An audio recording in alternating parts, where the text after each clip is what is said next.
Hello साथियों, मैं doctor Rakesh Prajapati आप लोगों के बीच एक विशेष मुद्दे को लेकर के हूँ। जैसा कि साथियों आपने यूपी ट्रिपल एससी के थ्रू एक वैकेंसी आई है जिसका नोटिफिकेशन कल आया था। उस नोटिफिकेशन में टोटल 157 पोस्ट हैं, 157।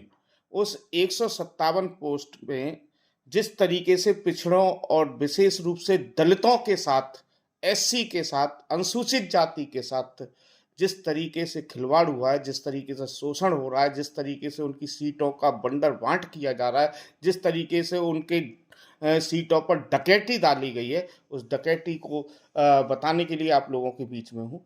ये पहली बार नहीं हुआ है, ये जब से भारतीय जनता पार्टी की सरकार आई है तब से हर वैकेंसी में इसी तरीके से होता है।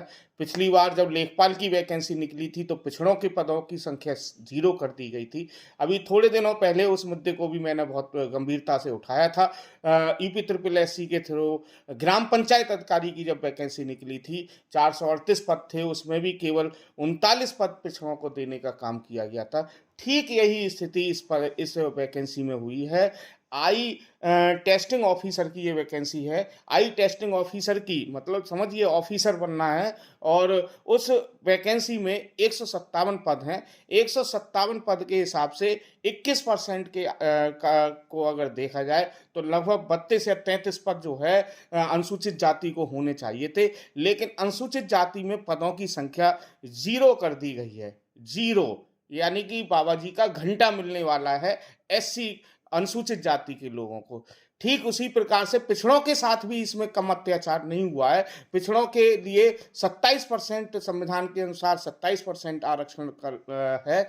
27% के हिसाब से पिछड़ों के लिए 157 पदों में से 42 पदों को होना चाहिए था, लेकिन पिछड़े पदों की जो संख्या दी गई है वो 30 दी गई है, 30। लेकिन एक और दूसरी ओर देखिए, दूसरी ओर जो 10% आरक्षण है ईडब्ल्यूएस का, उस पर कोई फर्क नहीं है। 157 के हिसाब से 15 सीटें बनती है, 15 सीटें दी गई हैं। 157 का 50% अनरिजर्व होना चाहिए। 50% का मतलब है लगभग जो है 72 सीटें या 73 सीटें होनी चाहिए थी, लेकिन आप सोचिए सामान्य की 110 सीटें हैं। तो सोचिए साथियों, आप लोगों का हक कहाँ जा रहा है, आप लोगों का हक कौन खा रहा है आप लोगों को। और सबसे बड़ी समस्या ये है कि पिछड़ों और दलितों को कुछ दिखाई ही नहीं दे रहा है।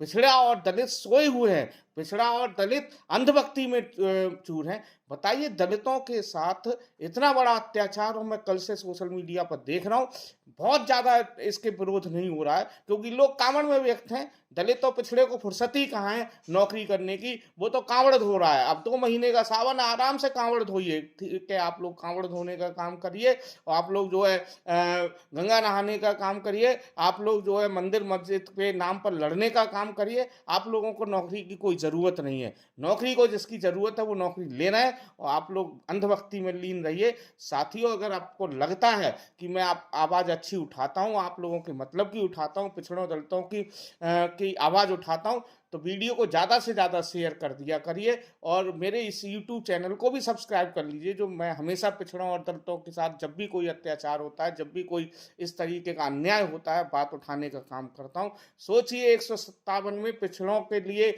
मात्र 42 सीटों के स्थान पर 30 सीटें मिल रही हैं, और अनुसूचित जाति को तो बाबा जी का घंटा मिल रहा है, और अनुसूचित जाति अब जा करके बाबा जी का घंटा बजाए और कोई काम नहीं होगा।